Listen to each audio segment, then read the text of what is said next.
Hi అండి. మనము back part ఉపయోగించి ఫ్రంట్ పార్ట్ ఎలా కట్ చేయాలో చూడండి. ఇది బ్యాక్ పార్ట్ కట్ చేసుకున్నాం కదా. క్రాస్ కటింగ్ అయితే ఇలా క్రాస్ గా పెట్టాలండి. ఓపెన్స్ ఫ్రంట్ పార్ట్ కట్ చేస్తే ఓపెన్స్ మన వైపు ఉండాలి, ఫోల్డింగ్ మనకు ఆపోజిట్ లో ఉండాలి. ఈ విధంగా ఉండాలి, ఈ విధంగా పెట్టుకోవాలండి. క్లాత్ వచ్చేసి స్ట్రైట్ కటింగ్ అయితే బ్యాక్ పార్ట్ ఈ విధంగా స్ట్రైట్ పెట్టాలి. క్లాత్ పైన స్ట్రైట్ కటింగ్ అయితే ఇలా స్ట్రైట్ గా పెట్టాలి. క్రాస్ కటింగ్ అయితే ఇలా క్రాస్ పెట్టాలండి. ఇలా క్రాస్ పెట్టి చుట్టూ బ్యాక్ పార్ట్ చుట్టూ మార్కింగ్ చేయాలి. కంటిన్యూ పెట్టి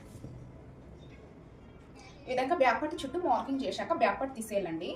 బ్యాక్ పార్ట్ తీసేసి ఇప్పుడు ఇందులో ఫ్రంట్ పార్ట్ కట్ చేయాలి. ఫ్రంట్ పార్ట్ కట్ చేయాలంటే ఇది బ్యాక్ పార్ట్ మార్కింగ్. దీనికంటే 2 ఇంచులు తగ్గించాలి. ముందైతే 2 ఇంచులు తగ్గిస్తాము. ఇక్కడ మార్కింగ్ పెట్టాలండి. నెక్స్ట్ వచ్చేసి ఈ arm round front part 1/2 inch లోతు తీస్తాం కదా, ఫ్రంట్ పార్ట్ 1/2 ఇంచు లోతు తీయాలి.